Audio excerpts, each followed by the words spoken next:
السلام عليكم ورحمة الله تعالى وبركاته. قبل البدء المرجو الاشتراك في القناة وتفعيل زر الجرس ليصلك كل جديد.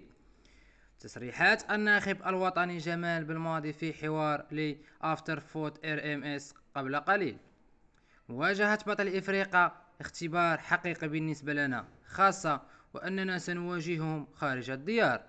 أريد أن ألعب نصف النهائي أو نهائي في بطولة كأس إفريقيا المقبلة، لذا سنخوض هذه المباراة ضد السنغال. أعز ضحايا الزلزال في المغرب. منذ قدومي كان هناك عدة مراحل قبل الكان وبعد الكان.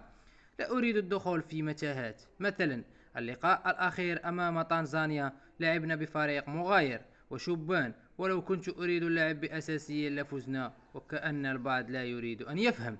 في لقاء تنزانيا الأخير عيسى مندي الوحيد الذي شارك أساسي بطل إفريقيا في 2019، وعليه نحن الآن نقوم بتشييب، وهذا يتطلب وقت. الهدف هو إدماج لاعبين شبان والتأقلم مع الأجواء في إفريقيا. أتابع عن قرب وضعية يوسف البلايلي وجمال بالعمري ومبولحي. إن أعجبكم الفيديو المرجو دعمنا بلايك.